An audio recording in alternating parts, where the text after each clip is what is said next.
ધોરણ 8ના વાલા વિદ્યાર્થી મિત્રો, આપ સર્વેનું આપણી ચેનલ સ્ટડી ટાઈમમાં હાર્દિક સ્વાગત છે. વિદ્યાર્થી મિત્રો, આજે આપણે ધોરણ 8 વિષય છે સામાજિક વિજ્ઞાન પ્રશ્ન બેંક જે આજે લેવાયેલી છે તમારી પ્રકરણ 1, 2, 9 અને 15 જે ચેપ્ટરમાં તમારી એકમ કસોટી આજે 25 માર્કની જે પૂછાય છે એ પેપરનું આપણે સંપૂર્ણપણે સોલ્યુશન કરીશું. વિદ્યાર્થી મિત્રો, ત્યાં પહેલાં ચેનલ પર નવા હો તો ચેનલને સબસ્ક્રાઈબ કરી નાખજો. તો ચાલો વિડીયોની શરૂઆત કરી. સૌ પ્રથમ તમને પ્રશ્ન પૂછવામાં આવેલ છે કે નીચે આપેલા પ્રશ્નોના વિકલ્પોમાંથી યોગ્ય વિકલ્પ પસંદ કરીને ઉત્તર લખો. તો પહેલો પ્રશ્ન છે, યુરોપના લોકો માટે ભારતમાં આવવા માટેનો જમીન માર્ગ શા માટે બંધ થયો હતો? અહીંયા તુર્કોએ કોન્સ્ટેન્ટિનોપલ જીતી લીધું હતું એટલે બંધ થઈ ગયું હતું. પછી બીજો વિકલ્પ છે, નીચે આપેલ જોડ પૈકી કઈ જોડ અયોગ્ય છે?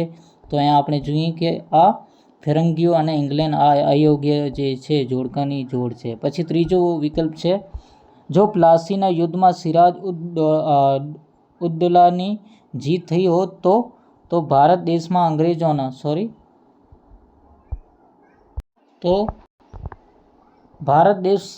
અંગ્રેજોના શાસનની શરૂઆત ન થઈ હોત. અહીંયા જવાબ છે.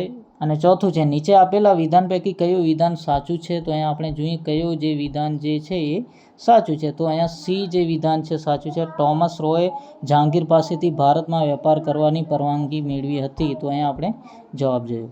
અને પાંચમું જોઈએ તો નીચે આપેલ કઈ જોડ યોગ્ય છે? તો આપણે જોઈએ અહીંયા જવાબ અહીંયા યોગ્ય જે જોડ છે રોબર્ટ ક્લાઇવ અને ડેનિશ પ્રજાનું સેનાપતિ હતું એ સાચી જોડ છે. પછી આપણે નેક્સ્ટ જોઈએ તો ભારતમાં વિવિધ પોતાના પ્રાપ્તોમાં બ્રિટિશ સરકારની ખેતી વિષયક ભેદભાવની નીતિ અસર સમજે છે અને સમજાવો. તો અહીંયા પ્રકરણ 2 છે, નીચે ખાલી જગ્યા પૂરો. કોઈ પણ 5 ખાલી જગ્યાઓ તમને પૂછવામાં આવેલ છે.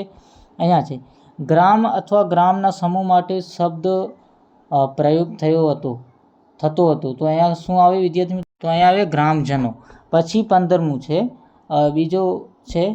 15મી સદીમાં યુરોપમાં નોંધપાત્ર સામાજિક અને ધાર્મિક પરિવર્તનો થયા જેને આપણે ખાલી જગ્યા તરીકે ઓળખીએ છીએ. તો અહીંયા શું આવશે?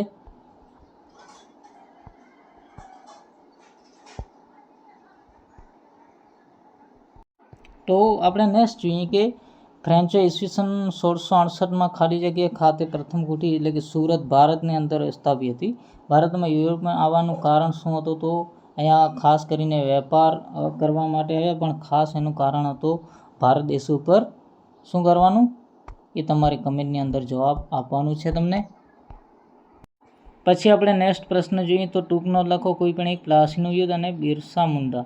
પછી માંગ્યા મુજબ જવાબ આપો. ABCD એટલે કે જૂથમાં કોઈ પણ એક જૂથ લખો. તફાત આપો. કુદરતી સંસાધન અને માનવ સર્જિત સંસાધન. વર્ગીકરણ કરો. જંગલો, ખનિજ તેલ, સૂર્યપ્રકાશ અને પરમાણુ ખનિજો. પછી છે પહેલું પ્રશ્ન પાંચમું છે, નીચેના પ્રશ્ન એક વાક્યમાં જવાબ. બંધારણ એટલે શું અને બંધારણ સભામાં કુલ કેટલા સભ્યો હતા? અને બંધારણ સભામાં કોઈ પણ 2 સભ્યોના નામ આપો. બંધારણમાં સભાના અધ્યક્ષ કોણ હતા? બંધારણના ઘડતર કુલ કેટલા સમય લાગ્યો?